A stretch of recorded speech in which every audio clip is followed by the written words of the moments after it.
Hi guys, welcome to this Pete's Thoughts On, and I don't know when I'm going to upload this one. I just thought I needed to record it because I've been seeing a lot on YouTube and various other places on the internet about gamer burnout or burnout in the hobby. So I thought I'd just, I don't know, kind of give my take on it for what it's worth. Maybe offer some advice, I don't know. So why am I doing this? And I ask that question almost rhetorically, but I ask that question because I don't suffer with it. I haven't as yet. Not to say I won't in the future, but to date so far I've not had this experience, I'm happy to say. So, but from what I've seen, there seems to be like patterns with you guys when you're doing your hobby. It seems like you start off super excited, so you end up going on like a graph curve like this, going right up to the top, then it kind of plateaus, then you start getting frustrated and it kind of dips down, and then the next thing you know is I'm giving such and such a a break, I'm not doing this for a while, or you just don't see any videos for a long time and things like that. I just made some notes about some of the things I wanted to say about it.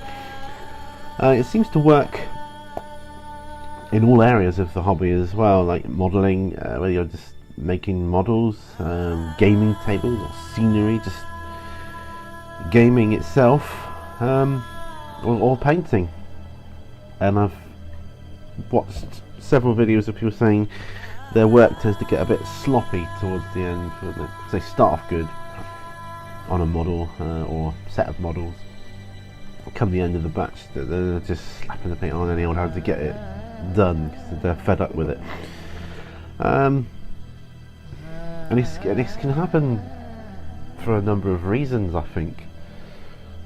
I think sometimes, well, it seems to happen for a number of reasons, but I'm not convinced that the reasons given are necessarily the correct ones.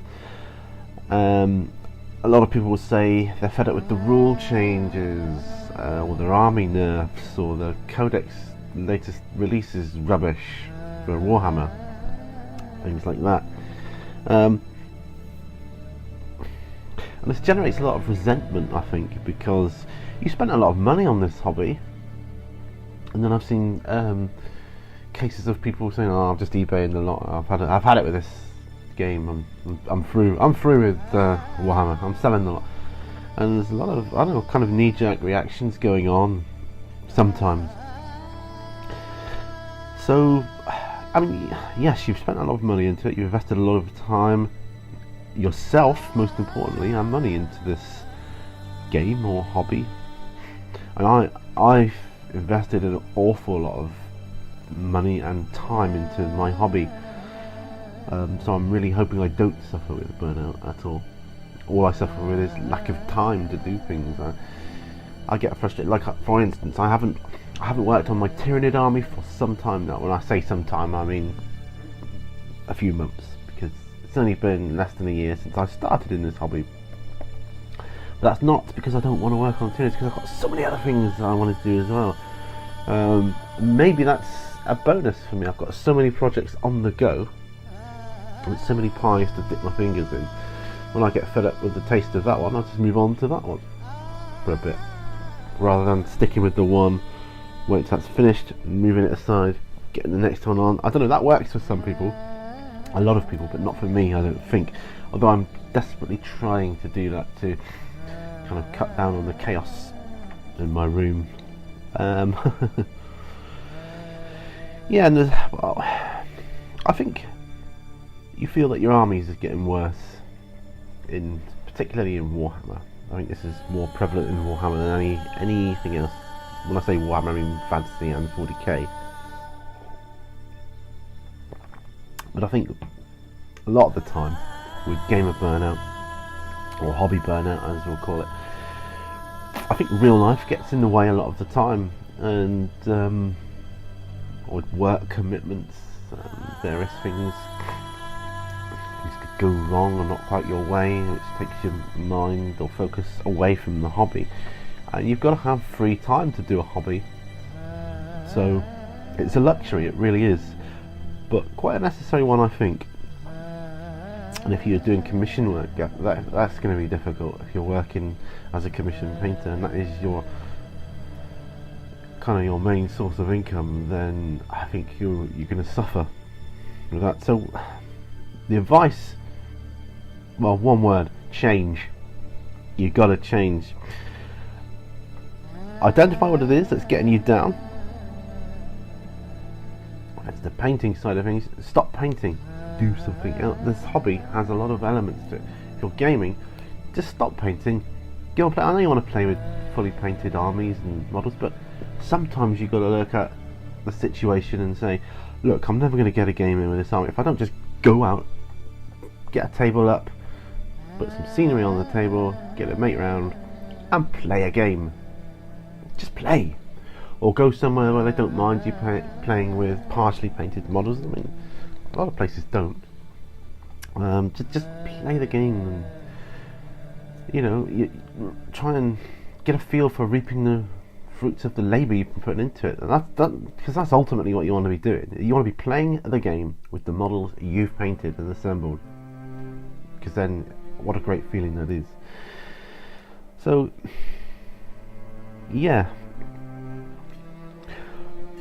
Maybe just pick up any singular model, completely different to what you're doing, and just start painting that.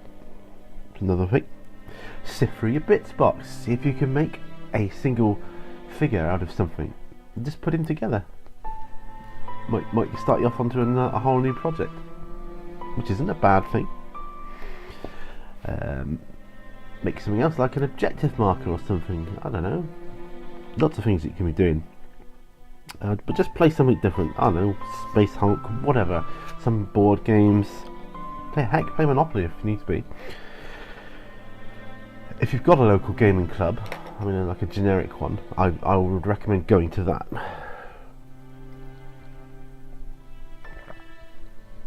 So I've got to drink this before it gets totally cold. Excuse me, sorry about the washing machine, by the way. Has got to be done. Yeah, go to a generic gaming club, not your GW store if you've got one then. But try and find a generic gaming club where they play lots of different games, even if it's just board games. Just go and have a look around, chat to people, and experience something different. And the other important thing is, it's fine to like more than one game at a time, or even forever. It's fine to like more than one thing. You don't just have to rigidly stick to,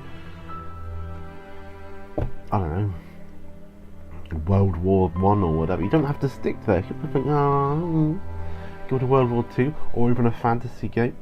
Do it for a bit. Why not? Try tidying the room or work area you're in instead of modelling. Just try and tidy up what you've got. Tidy the place. I mean, it doesn't take an awful lot. Just do it methodically. Right. If you watch YouTube, just try finding some different channels to watch. Check out my recommended YouTube channels. Just have a look through there, see if there's anything that you fancy, or if you've already seen it, just have a look. Go off onto the links that it throws up down the side of your screen there. But the most important thing, I believe, is change. If something's getting you down in the hobby, change that aspect of it, because you don't want to resent what you're doing. That's when the gamer burnout or hobby burnout really kicks in. And when the moment you start resenting what you're doing and it's no longer fun, stop it. And I've been that way with anything. I used to be in a music band, and I always said to the guys that the day this is no longer fun for me is the day I stop doing it. And it was. It's not to say I don't ever do it again. I do it now and again. Pick up my instruments, just play along, or just have a doodle, whatever. But you know, you just got to change what you're doing. Then you find new hobbies, and yeah, just get rid of this burnout. I mean, like I say, it's difficult for me to talk about because I haven't experienced it yet, and I really hope I don't, because this hobby has given me so much. But there's so much variety in this hobby. You know, it's not just about gaming. You get collecting and painting and assembling and just talking history, fluff. There's all sorts there. And it's just, sometimes it's good to just maybe, if you're a bit like me, a bit stuck in your room for long periods of time, just get out there and do things. You know, that's what I've been trying to do. So. And it works wonders, although I haven't needed to, but maybe it would help you if you was feeling a bit that way. You know, instead of, I don't know, resenting what you're doing, and perhaps the quality of what you're doing dips when you start resenting it, stop it, put it to one side, or put it out of sight. Get a storage box, carefully put it away, get something new out. Have a look at that. Get excited about that for a while. When the same thing happens, then maybe you can put that away and go back to the other. Pick up where you left off. It's just, I don't know, an idea. Anyway, let me know what you think, guys. Because I seriously want to avoid this if I can. I think the key is recognising the signs to the burnout thing, which I think if we all look at it sensibly, we can do. So, yeah, that's my thoughts on it. I hope you guys are all well, and happy hobbying, everyone.